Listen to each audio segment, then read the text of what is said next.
You've probably heard of news you can use, but now there is news you can choose, and in fact, choose to contribute. It's the idea behind user-based news. And Digital Journal is a Canadian-based website that's recently expanded to include a user-based news component.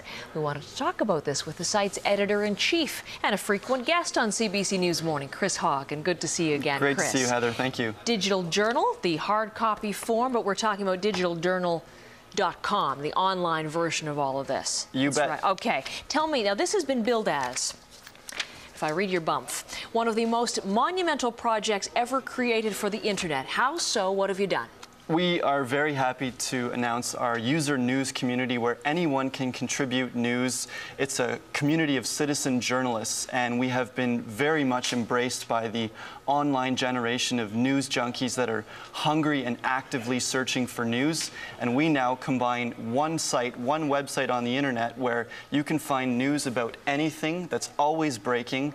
And we, for the first time in a new concept on the internet, are using revenue sharing where we're paying our community of bloggers, so the more they post, the more they contribute through news stories, through videos, the more money they can earn and make a little bit of money on the side for all their work. Let's come back to this in a second, but just in terms of helping us understand the actual service or network itself. I mean, certainly it's kind of sounds like an online community listening post of sharing of information that people have been doing informally, I guess, but a new forum for that.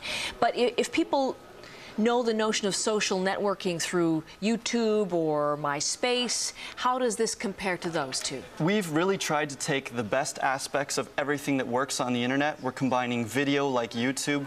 We're combining interconnectivity between users, allowing them to chat, allowing them to post stories, upload photos, to share, connect with each other, as well as break news before you hear about it anywhere else. I can give you here.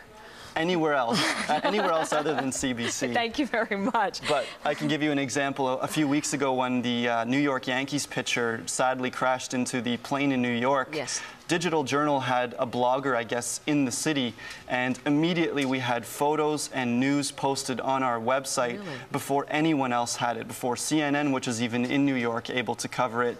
And because we've got this diverse network of hundreds, now thousands, growing very quickly, of people who are actively searching for news, they can disseminate it to an audience who wants breaking news now. And as you said, the incentive is not just for those who want to contribute content, but those who want to receive some money for it. So how is it that, in your case, you can pay them for that? What we're doing is we're sharing advertising revenue with all of our users. So it's sort of a cash-based incentive. It's all in US dollars and there's no ceiling. So the more money the website makes, the more money we're going to be pouring back into all of those users. For so long, the websites have existed with people sharing content for free, no incentive to them, and usually the company is the one that makes all the money off of it. We're giving it back to all of our users to grow this community and give them a supplementary income, if you will. Okay, a couple of problems I can foresee. Number one is, like YouTube, they've run into problems with airing copyrighted material. How do you think you're going to be able to deal with that? We have many, many checks in place to report articles that contain copyrighted information. We have our community of bloggers are so tightly knit, they're always watching for this. One of the most internet-savvy groups of people that can vote down articles, because you can vote based on if something is copyright infringement, and immediately we can respond and have not just one set of eyes from our own staff looking at it, but literally hundreds of people that are looking to protect this type of thing. Okay. And when you think about sharing information, you think of Wikipedia, and I was just reading, there's some news information that came out over the past couple of days about people have used their entries in Wikipedia to actually introduce a virus into the whole system. So I was thinking in your case, that might be something to contend with too, if you've got people contributing, someone who wants to hack in and cause some problems. So is that something that you anticipate having to patrol for? We have no problems right now, but it's something we're definitely keeping our eyes out for. Wikipedia uses a little bit of a different system where anyone can post news. with our system, you register for an account, it's entirely free, and there's checkpoints along the way that makes it very difficult for a bot or something that distributes this malware to users.